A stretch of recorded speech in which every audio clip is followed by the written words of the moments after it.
నువ్వు ఇంకా కొన్ని గూడాలలో పోయి ట్రైనింగ్ చేయాలి. ట్రైనింగ్ చేయడానికి సిద్ధంగా ఉన్నావా?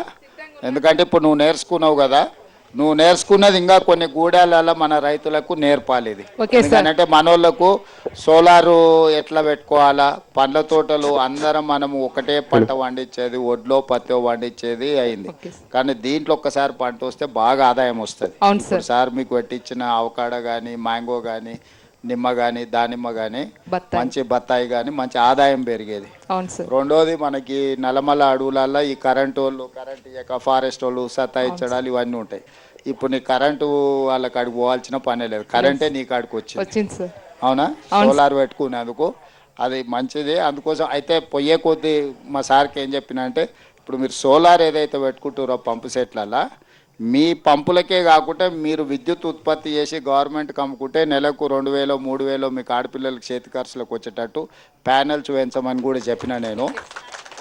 ఎందుకనంటే పొలంలో పెట్టుకొని దాన్ని కాపాడుకుంటే చాలు, ఏం చేయాల్సిన పని లేదు.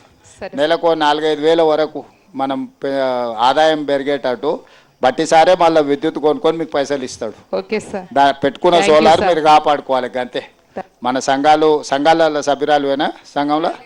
సంఘాలలో ఉన్న వాళ్ళందరికీ కూడా కలెక్టర్ గారు వీరిని ట్రైనింగ్ ఇచ్చి వీళ్ళతోని మళ్ళా ట్రైనింగ్ వీళ్ళతోని పెట్టించుండ్రి.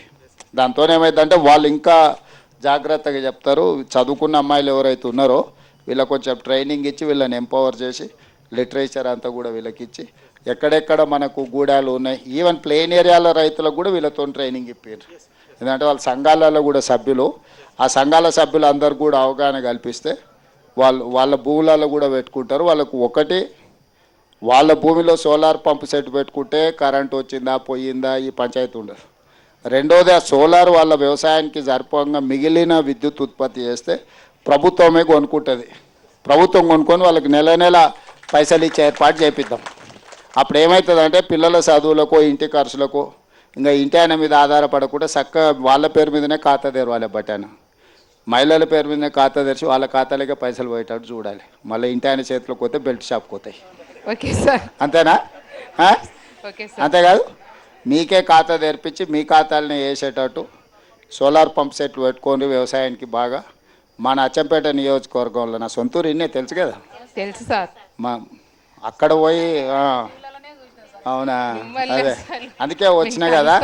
అందుకే మన అచ్చంపేటలో డాక్టర్ గారు మొత్తం నీ కాన్స్టిట్యున్సీలో మొత్తం వ్యవసాయ పంపు సెట్లు అన్నీ కరెంటు తీసేసి సోలార్ పంప్ సెట్లు పెట్టడానికి అన్ని ఇప్పిస్తా. ఒక్క రూపాయి కూడా మీరు పెట్టాల్సిన పని లేదు. 100% ఉచితంగా బట్టిసారికి చెప్పి మీకు అన్ని పంపు సెట్లు ఇప్పిస్తాం. ఎన్ని నీ నియోజకవర్గంలో పంపు సెట్లు ఉన్నాయో లెక్కది. అందరికీ 5 HP 7.5 HP ఈ 2 పంపు సెట్లు ఎట్లు ఇవ్వాలనో ఇచ్చి వాళ్ళకు విద్యుత్ వాడుకోవడమే కాకుండా ఆదాయం వచ్చేటట్టు చేపిస్తా. అంటే ఆ సోలార్ ప్యానెల్స్ కాపాడుకుంటే వాళ్ళు నెలకు 4-5 వేలు 3,000 నుంచి 5,000 వరకు ఆదాయం వచ్చేటట్టు చేసినాం అనుకో, పరోక్షంగా వాళ్ళకి ఆదాయం కూడా ఉంటుంది. ఆడపిల్లలు 1 గంట సేపు అట్లా చూసుకొచ్చుకుంటే పిల్లలు స్కూల్కి పోయేటోడు కూడా 1 గంట వచ్చి ఇట్లా చూసుకొని పోయినా కూడా లెక్క తేలుతుంది. కాబట్టి మొత్తం లెక్క తీసుకొని నీ దగ్గర ఎంతమంది ఉన్నారు కలెక్టర్ గారు, అచ్చంపేట మొత్తానికి పిఓలు ఎవరున్నారు? శరత్, ఇప్పుడు ఎన్ని ఉన్నాయో ఎలక్ట్రిసిటీ డిపార్ట్మెంట్ వాళ్ళని పిలుచుకొని కూర్చొని కలెక్టర్ గారు మీరు ఇతర అధికారులు కూర్చొని మొత్తం అచ్చంపేట నియోజకవర్గాన్ని దేశానికి ఒక మోడల్ నియోజకవర్గంగా తీర్చిదిద్దుదాం. అన్ని పంపు సెట్లు, కరెంటు పంపు సెట్లు అన్నీ తీసి, అదర్ దాన్ ఎస్టీస్ మొత్తం నియోజకవర్గం, నాట్ ఓన్లీ ఎస్టీస్.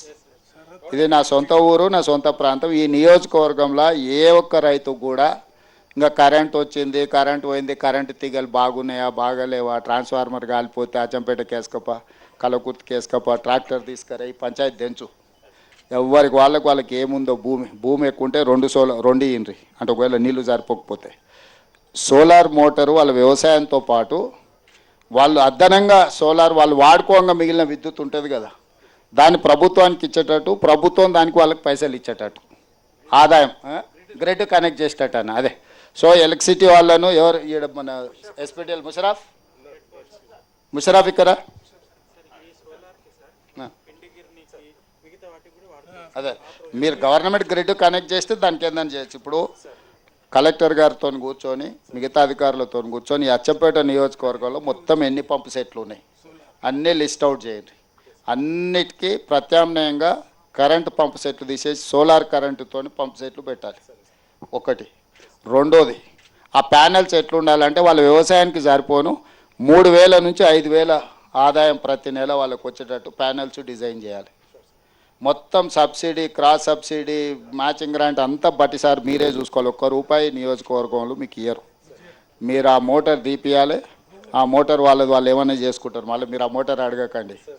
మళ్ళీ మీరు ఇది చది అడిగారు కానీ మీరు ఏం అడగకరే వాళ్ళ మోటార్ వాళ్ళు ఏమైనా అమ్ముకుంటారు, ఉంచుకుంటారు.